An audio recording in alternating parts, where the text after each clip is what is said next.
fellow American patriots, I come to you today with my face hidden like a common criminal, as I must protect my family as well as myself from a tyrannical government that is doing everything it can to silence patriots who believe in the Constitution, the law, of the United States of America as a free republic. I am so tired of hearing from people who can't seem to face facts, or that refuse to, I should say. A lot of people seem to think that the law that is on the books now is what applies to Mr. Obama. It does not. The law that was in force when he was born is what matters. Do you even know what the law was at the time that your Messiah was born? The law then is what mattered, and it was in effect from December 24th, 1952 until November 13th, 1986. And it reads, Section 301, as effective on December 24th, 1952, when enacted in 1952, required a U.S. citizen married to an alien to have been physically present in the United States for 10 years, including 5 after reaching the age of 14, to transmit citizenship to foreign-born children. And yes, Mr. Obama is foreign-born, and I will get to that. The 10-year transmission requirement remained in effect from 12:01 a.m. Eastern Daylight Time, December 24, 1952 through midnight, November 13, 1986, and is still applicable to persons born during that period. As originally enacted, Section 301 stated, "The following shall be nationals and citizens of the United States at birth. A person born outside the geographical limits of the United States and its outlying possessions of parents, one of whom is an alien and the other a citizen of the United States, who, prior to birth, such a person was physically present in the United States or its outlying possessions for a period or periods totaling not less than 10 years, at least 5 of which were after attaining the age of 14 years. The link to this law is given in the description of this video, and it's on page 7 of the doc. Here is what the law means. According to the federal law at the time, which is what is applicable to Barry, if you have 2 parents that are American citizens, then you are an American citizen at birth, no matter the birthplace. But if you have only 1 parent who is an American citizen, which is applicable to Barry, then the parent who is the citizen has to have been in the country for 10 years, at least 10 years of residency in the U.S., and 5 of those years have to be after the age of 14. Barry's mother was 18 when she was born. She would have had to have been 19 in order for him to be natural born and eligible to be president. Oh, that's just a small technicality, people say. It doesn't really matter. Yes, it does. The law is the law. It was the law, and it applied to Mr. Soetoro, or Dunham, or Obama, or Giggles, or whatever his real name is, because no one really knows. We can only go by what he says. He sealed all of his records, all of them.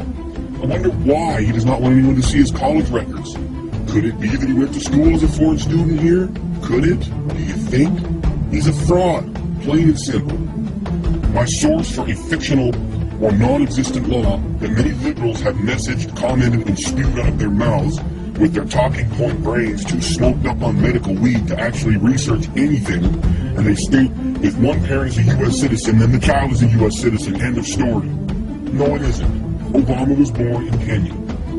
Mr. Obama himself admitted to being born in Kenya in a debate during his U.S. Senate campaign between himself and Alan Keyes. Keyes faulted Obama for not being a natural-born citizen when he was running for Senate. And Obama quickly retorted, "So what? I'm running for Illinois Senator, not the presidency," self-admitting that he was not eligible for the office of president. Secondly, there was an article posted in a Kenyan online newspaper titled "Kenyan-Born Obama, All Set for the U.S. Senate." It was posted in 2004. Links to these articles are in the description as well. Download this info as soon as you get to it, as I am sure that Barry's handlers will have this evidence destroyed as soon as possible. Fellow patriots, I am unsure why so many of his supporters refuse to accept the fact that this man is an imposter, and that he is a direct threat to everything this country and the Constitution of the United States of America stand for. He is a threat to everything our brave men and women have fought and died for. He is treading on everything our forefathers bled and died for to put in place to protect us from people like him. He is shredding the Constitution, making a mockery of the legal system, and laughing at us, all of us. Do you think that him and his cronies are only laughing behind closed doors at the birthers, at the opposition to his cabinet? No. He is laughing the hardest at all of the idiotic blind sheeple that can't see the forest for the trees.